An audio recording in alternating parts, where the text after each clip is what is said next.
7 দিনের যে সপ্তাহ হয়, সেই সপ্তাহের মধ্যে সব থেকে ইম্পর্টেন্ট দিন কোনটা বলুন তো? শুক্রবার। কেন বলুন তো শুক্রবার ইম্পর্টেন্ট? আদম নবীর আবির্ভাব ঘটেছিল শুক্রবারে। প্রথম নবী আদম নবীর আবির্ভাব ঘটেছিল শুক্রবারে। শুক্রবারে যদি আপনি ভালো করে ওযু করে মন দিয়ে এসে নামাজ পড়েন, খুতবা শোনেন, তাহলে আপনার সমস্ত গুনাহগার আল্লাহ মাফ করে দেন। কি তাই তো? সব পাপ কিন্তু ইজ দ্য মোস্ট মার্সিফুল। আল্লাহর থেকে বেশি দয়ালু কেউ নেই। তিনি সব কিছুর মাফ করে দেন, কিন্তু তার কাছে সারেন্ডার করতে হবে, আনকন্ডিশনাল সারেন্ডার। কোনো কন্ডিশন নেই আর কি। আনকন্ডিশনাল সারেন্ডার যদি আপনি করেন, তাহলে কিন্তু আপনি সবকিছুর মাফ পাবেন। ইসলাম ধর্মে কখনোই কোনো অবস্থায় বলেনি কোন অমুসলিমের উপর আঘাত করে কেউ আনন্দ পাবে। এখানে সাম্যের কথা বলা আছে, সৌহার্দ্যের কথা বলা আছে, ভ্রাতৃত্বের কথা বলা আছে, সাম্যের কথা বলা আছে। ইসলাম একটা সাম্যের ধর্ম আর কি। এখানে ধনী দরিদ্রের কোনো বৈষম্য নেই।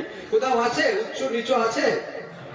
এই যে নামাজ পড়তে যান আপনারা, তখন কি ভাগ করা থাকে যে যারা খুব বড় লোক তাদের শাড়ি আলাদা, গরিব মানুষের শাড়ি আলাদা, আরো যারা গরিব খেটে খাওয়া টোটো চালক তাদের জন্য আলাদা, এরকম আছে?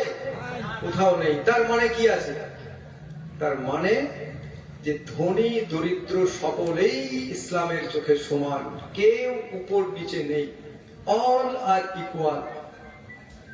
ঠিক বললাম না? আর একটা জিনিস আমার আগের বক্তা কিন্তু বলেছে, ইসলামে নারী পুরুষের শিক্ষা হচ্ছে অত্যন্ত ইম্পর্টেন্ট। শিক্ষার কোনো বিকল্প নেই, শিক্ষায় আপনাকে শিখতেই হবে।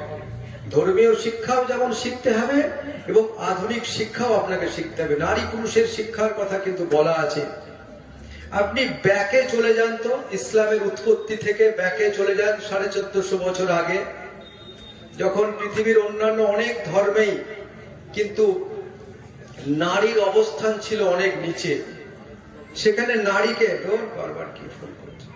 সেখানে নারীর নিজের কোনো স্বাধীনতা ছিল না। সে বলতে পারতো না যে আমি কাকে বিয়ে করব কি করব না, আমার পছন্দ আছে কি নেই। তার নামে নিজস্ব কোনো সম্পত্তি থাকতো না। পুরুষ মানুষ তার ছেলে সম্পত্তির অধিকার হতেন, মেয়ে সম্পত্তির অধিকার হতে পারতো না। জানেন কি আপনারা?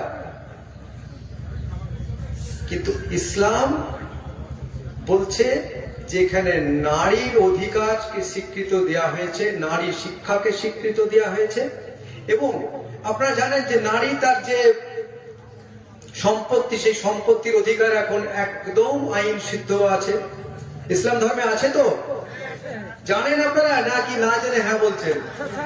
আছে, না থাকলে বলা যেত না আর কি। তার মানে এই স্বীকৃতিটা দেয়া হয়েছে। একটা অত্যন্ত আধুনিক ধর্ম যেখানে এই স্বীকৃতি আগে ছিল না, সেই স্বীকৃতি দেয়া হয়েছে। যার ফলে আমরা দেখতে পাই ইসলামে এটাও বলা আছে যে সমাজে নারীর সম্মান নেই, কদর নেই, সেই সমাজের প্রতি আল্লাহরও কোনো আশীর্বাদ নেই। এটা জেনে রাখে নাকি। কি করে? একটা শিক্ষিত মা যদি থাকে বাড়িতে, শিক্ষিত মা থাকলে বাবা তো কোথায় কি দূর দূরান্তে কাজ করছে, সে কলেজের প্রফেসর হলেও বাইরে যাচ্ছে, আর যারা এমনি চাকরি বাকরি করে বাইরে যাচ্ছে, কিন্তু মাই পুরো সংসারটাকে টেনে তুলে ধরে।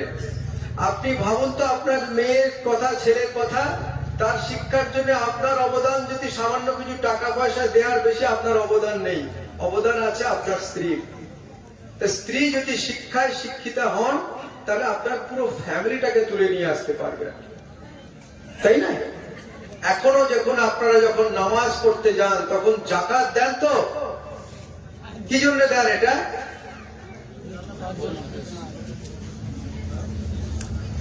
প্রত্যেকটা জিনিস আপনি মনকে জিজ্ঞাসা করবেন এগুলো কেন হয়েছে, কি আছে পেছনে, ধর্মের কি বিধান আছে প্রত্যেকটার মধ্যে। দেখুন, এখন আপনি কনস্টিটিউশন পড়বেন, দেখবেন মানব অধিকারের কথা বারবার শোনা যায়, human rights, the rights relating to life, liberty equality and dignity of an individual.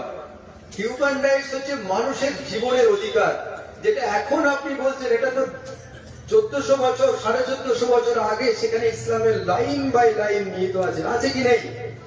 তাহলে